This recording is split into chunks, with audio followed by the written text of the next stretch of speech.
Game Freak neglects many Pokemon to bless their favorites, but while they sometimes go over the top, sometimes they also fail spectacularly. There have been many instances where you just know that Game Freak thought they cooked, which makes the Pokemon's lack of viability that much more amusing. As such, today we're going over 10 unintentionally terrible Pokemon, as per their inaugural generation, and we're starting with a whopper of a letdown in the pseudo-legendary category with Goodra. X and Y pseudo-legendary was a departure from the previous 5 generations. It still had the prestigious, verging on exclusive dragon typing, but gone were the huge attacking stats wielded by the sluggers of the past, in favor of a more balanced approach, leaning defensive, but not committing nearly enough to tactics that would let it fully lean into its admittedly impressive special bulk. That is the failure of Goodra's design. It doesn't do anything well enough, and it thus fails to come close to the high bar set by its fellow pseudo-legends, which are all major game-breaking Pokemon. It actually had a decent start in X and Y OU, where its Assault Vest set let it act as a check to major threats like Greninja, Thundurus, Landorus Incarnate, and Mega Charizard Y, while actually offering some offense in return,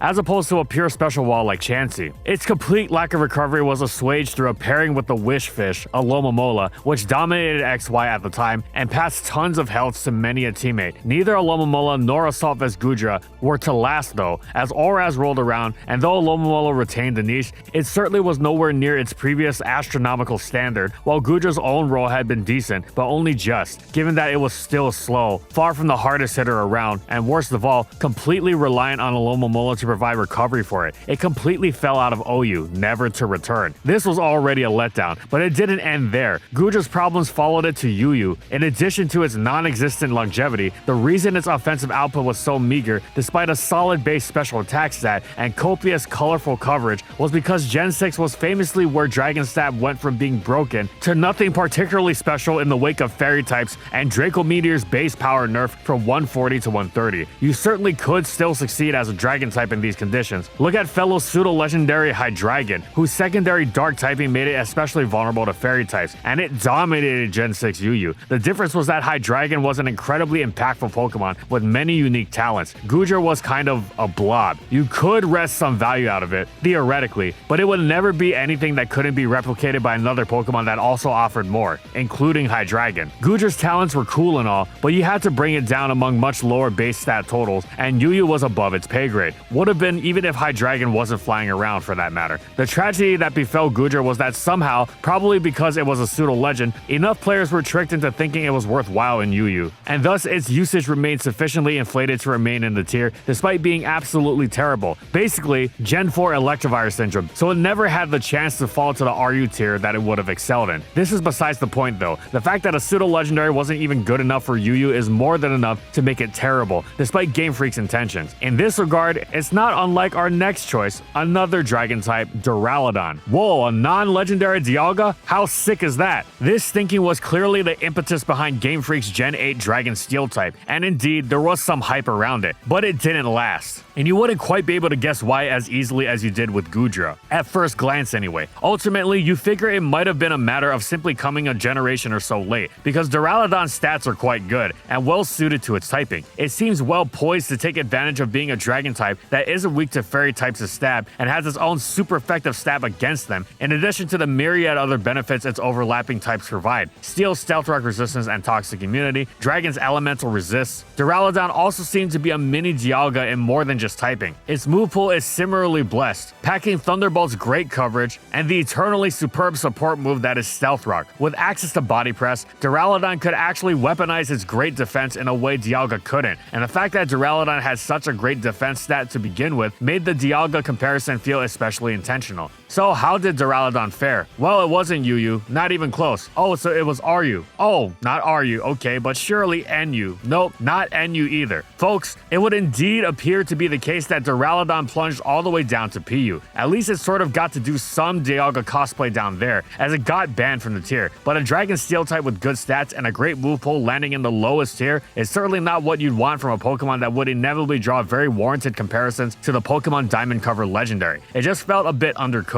Sure, you could say its terrible special defense stat let it down, but even when you kept it away from special attacks, Duraludon just didn't quite hit as hard as you'd like. The fact that it received an evolution in the following generation is testament to how Game Freak knew that they'd left something to be desired with its design, but that was with the benefit of hindsight. In its debut, Duraludon showed they had not made what they thought they did. These have been two relatively recent examples too. This phenomenon goes all the way back to Gen 3 with Aggron. Aggron's design is so imposing. It used to be the subject of such bizarre memes. Game Freak doesn't just hand designs like that out, you know. They're quite intentional when they create something in the quote-unquote awesome subgenre. What about Rampardos? Well, Aggron's no Rampardos because Rampardos has an over-the-top attack stat, and that's it. And while model rock typing is also hardly impressive, Aggron, on the other hand, has an even more over-the-top defense stat. It clocks in at a monstrous base 180, just like Cloyster, but unlike Cloyster and its tawdry base 50 HP, Aggron's coming in with a Skarmory equivalent base 70 and steel typing. And it's not just a hit taker either. With base 110 attack, it's dishing the pain out quite nicely too. So why is this thing not the fusion of Metagross and Tyranitar that Game Freak seem to be steering towards? Well, the secondary rock typing is the obvious culprit. Sure, making it a steel type neutral to fire is cool, but Aggron's paltry special defense largely defeats the point. Beyond that, rock typing plagues it with not just weaknesses, but some of the worst weaknesses in the game, most notably including a double whammy of double weaknesses to ground and fighting, making downing it a cinch for just about everything physical. So much for that physical bulk. The real problem though is that Aggron doesn't have the offense to make getting it on the field worthwhile. For all its defensive issues, it is still naturally going to find opportunities to switch in, blessed as it is with many a resistance. It switches in effortlessly against the many choice-banded hidden power flyings, double edges, and rock slides that pervade Advance, while its toxic immunity gave it a major advantage over Tyranitar, but this is nowhere near sufficient compensation for its inferiority to T-Tar in terms of damage output.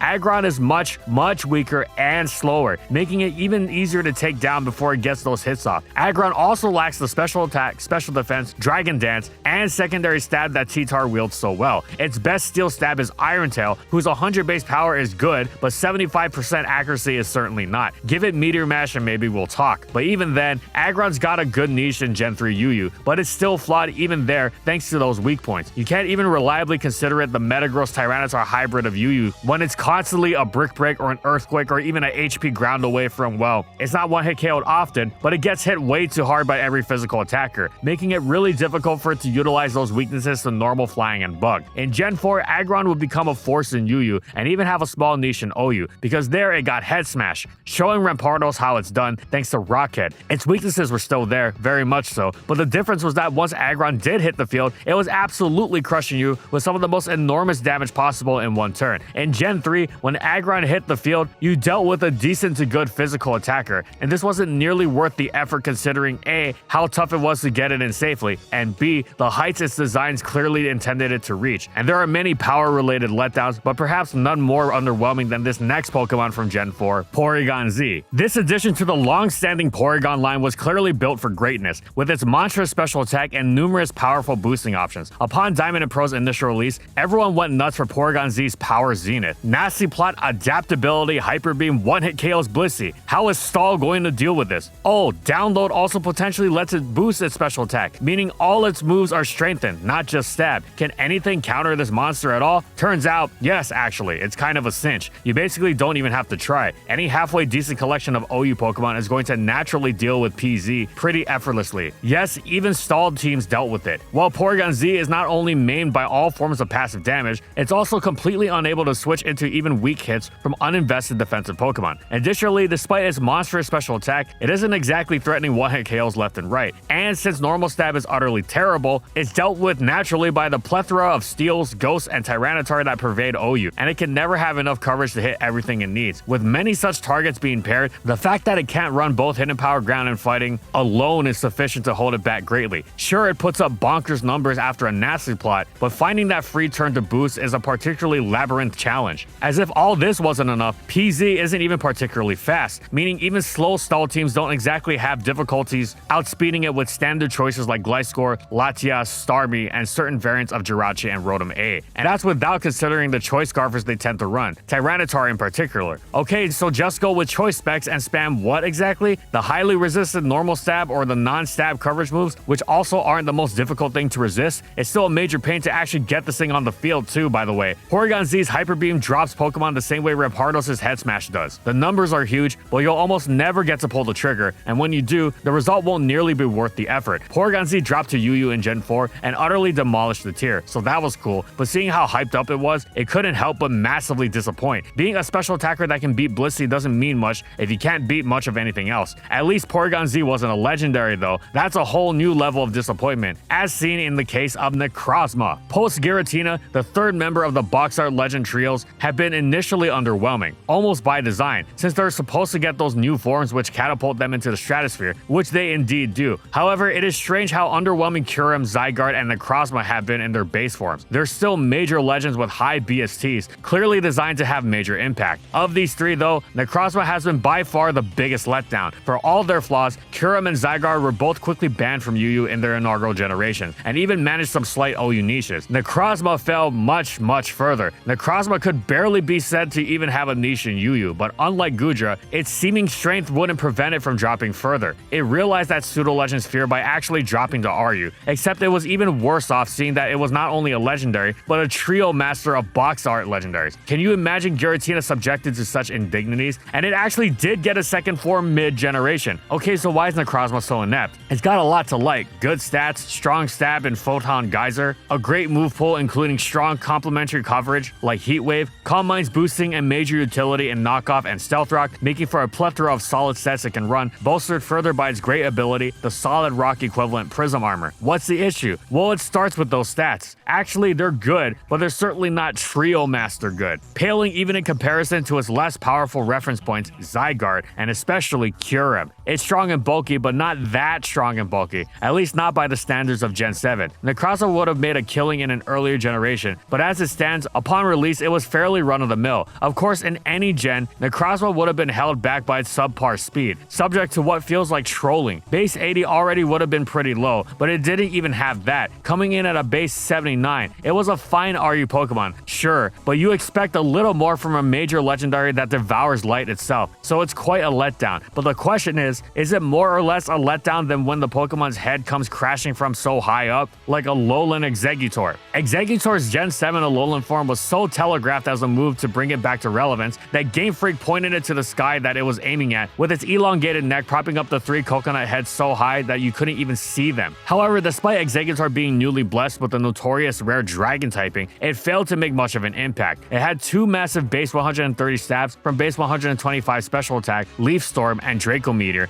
and even their shared steel resist wasn't a problem because Eggy now had excellent coverage and Flamethrower. Surely it would do something. This was a very conscious move to give Exeggutor some of the most powerful offense that had ever existed. Stab Dragon with fire coverage was already a superb combination, while Grass Stab with fire coverage already did nicely when the fire coverage was merely hidden power. Flamethrower was a massive upgrade. What went wrong? Well, knocking Exeggutor's speed down by 10 base points from its Cantonian form sure didn't help, as base 45 is just pitiful, but even if it had maintained its original base 55, it wouldn't have been much of help, if any. Exeggutor was just too slow and defensively inept. The latter seems strange, as it's not exactly a frail Pokemon, and its types individually have plenty of useful resistances, but nor is it bulky. And Grass Dragon isn't too much of an improvement over Grass Psychic in terms of giving opponents highly exploitable weaknesses. It was now absolutely obliterated by Ice, in addition to being ruined by Fairy, and being fire neutral just wasn't enough of a draw. But perhaps worst of all, though its offense was certainly potent,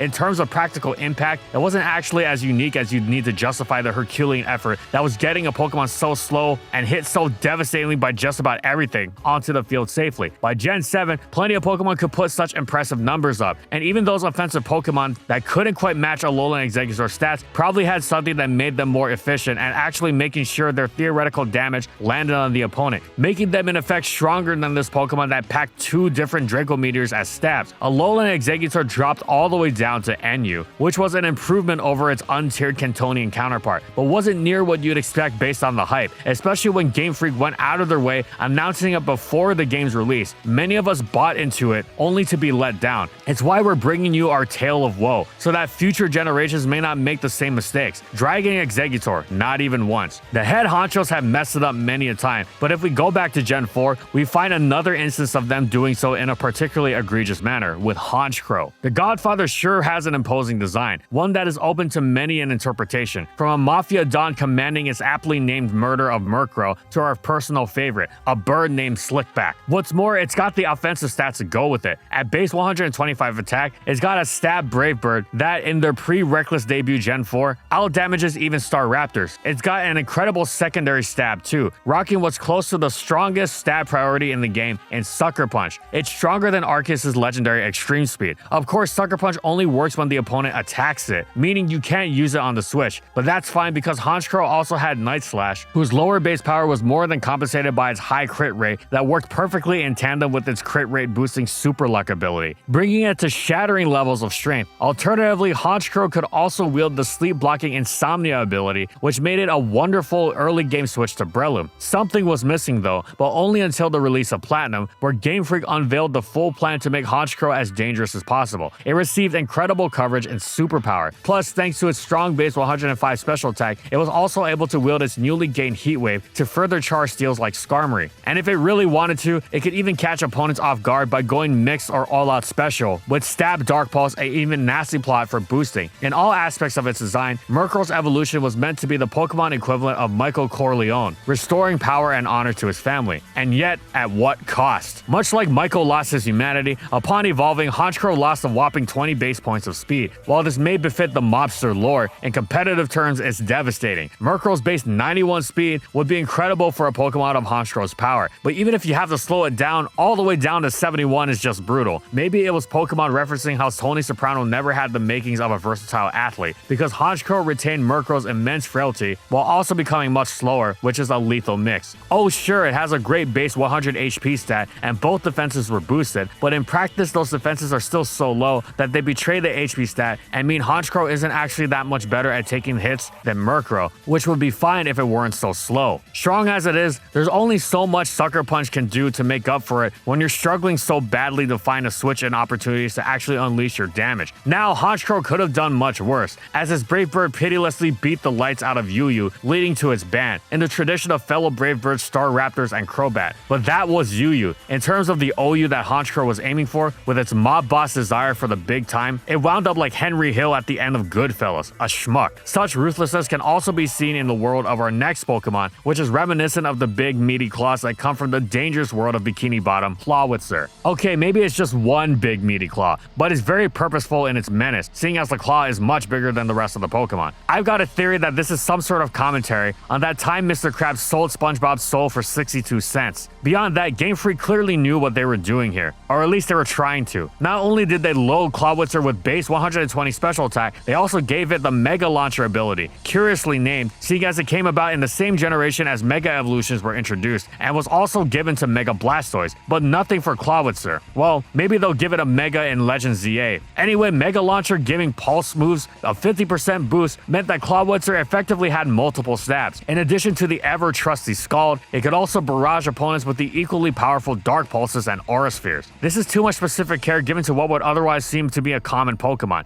It was evidently supposed to be a Mega Blastoise without the Mega. Sadly, for all the care invested in the power aspect, Clawitzer falls in his Mega Blastoise cosplay, as it's packing paltry base 59 speed and bulk that could actually be pretty decent if Clawitzer didn't need to rely on it to salvage it somehow. Even in the RU of its debut generation, it's not actually very good. For all its strength, it's incredibly niche in spite of the generally low power level. It's slow, it's frailish, and even though it's strong, it's far from a one-hit KO machine. You're generally not bothering with Clawitzer, and for good reason, even though Game Freak clearly wants you to bother with it. At least this attempt wasn't as outlandish as the next choice for the next generation, Lycanroc Dusk. From Professor Kukui's Rockruff to Lycanroc's two forms, Base and Midnight, Game Freak were clearly shooting for something more than just your average cute first stage evolving into your cool final stage. And this was just Sun and Moon. In Ultra Sun and Moon, they cemented this further with Lycanroc Dusk, which they may as well have named Lycanroc Ultimate. Not only is it the most refined design-wise, striking the perfect balance between the two previous forms, it's also by far the best competitively. Base and Midnight Lycanroc both have base 115 attack, Base has 112 speed, and Midnight has 82. Base is by far better, but then Dusk comes in and is much better than it. It's a bit slower, true, but base 110 is still superb, and the 2 points it loses in speed go to its attack, bringing it up to base 117. Dusk is much stronger though, and it's not just because of the increase to its attack, it's because it also has the Tough Claws ability, rocketing its power up to tremendous levels. Alongside Swords Dance, it hits hard and fast, especially with several of Lycanroc exclusive toys like Rock Priority Accelerock and the Lycnium Z. Yep, its own Z Crystal. The favoritism is clear here, turning its Stone Edge into splintered Storm Hearts, clocking in at an astonishing 190 base power, and even ending the effects of the terrains that define the entire generation. And yet, though Lycanroc Dusk is a great RU wall breaker, it fails in being the kind of generational Pokemon it's supposed to be. It's strong, it's fast, and it's uniquely blessed. While at times its game is reminiscent of Mega Aerodactyl, its pitiful bulk and mono rock typing hold it back, especially since unless it's Swords Dance and is using a Z move, it's not that strong. Even Professor Kukui wouldn't bring this to OU, where the terrains actually are. However, it's still Lycanroc. It's got an excuse, unlike the best, which we've saved for last. Or the dishonorable mention, which we'll go to right now, with Reshiram. It's been mentioned many times on this channel, so no need to rehash it in detail. It's just imperative to once again stress the immense excitement that Reshiram stirred when Gen 5 started. One of the new box art legends is the first Dragon Fire type, perfect dual stab combo in the pre-Fairy type era. Whether bombarding with Draco Meteors or unleashing absurd blue flares under Groudon's then eternal sun, Ubers would be left utterly shellacked, but actually Reshiram wound up earning a place as one of the worst Ubers ever, unable to switch in safely or reliably unleash its enormous damage against almost anything. Its design promised everything, but in battle it gave nothing, and this leads us to the grand finale with Kyurem Black. Kyurem Black made history in the worst way in its debut generation. It was the first box art legendary to be dropped from Ubers to OU, and to make matters even worse, it stayed there. It wasn't a temporary lapse in judgment to immediately be punished. Nope, Kyurem Black fit right at home in OU. This may surprise those familiar with Kyurem Black in recent generations, where the Dragon Dance and Icicle Spear it spammed got itself thoroughly banned from OU. But the reason it was in OU to begin with was because for the first 3 generations of its existence, it didn't have either of those moves. It didn't even have a physical ice stab outside of the 2-turn freeze shock, which yes, was massively strong and could be charged up with Power Herb, but this was a one-time deal that was absolutely not worth the item slot. If it had even Ice Punch, dropping Kyurem Black would be far more controversial than it already was at the time. When it was tested, the player base erupted in protest, not because it was broken, but because it was being thrown into a metagame full of far more busted Pokemon that needed to be dealt with first, and thus Kyurem Black seemed to only pour fuel on the already out of control fire. Ice coverage is among the very best in the game, and Choice Band Kyurem Black would have spammed it with delight, much of the same way Mamoswine feebly spams Icicle Crashes. Instead, Kyurem Black was quote-unquote just another dragon. What's one more banded outrage, even if this one comes off an attack stat that makes Black and White 1 Superstar Haxorus look quaint?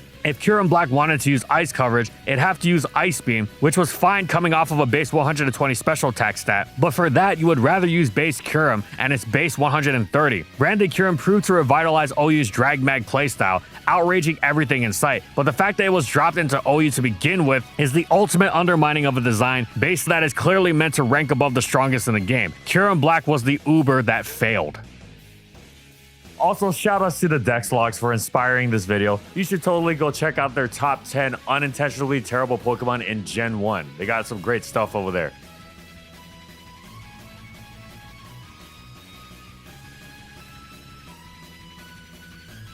And thank you so much to our Platinum patrons. Thank you to Amphozenus, Alex Sable, Anthony Belval Renault, Bingleton, Daniel Isbeast, Corman, Eric Dissing, Funky, Glitcherton, Howl, Jack G, King Yabber, Nightfall, Megamon VGC, Mojo Game Slayer, Nurse Jake, Pretzel SP, Sojiro Sakura, Spavoon, Gylaria, Soras and Croxon, Shiwei Miji, Stoneface Colin, Kiboflu, Wardine for their major support of our videos.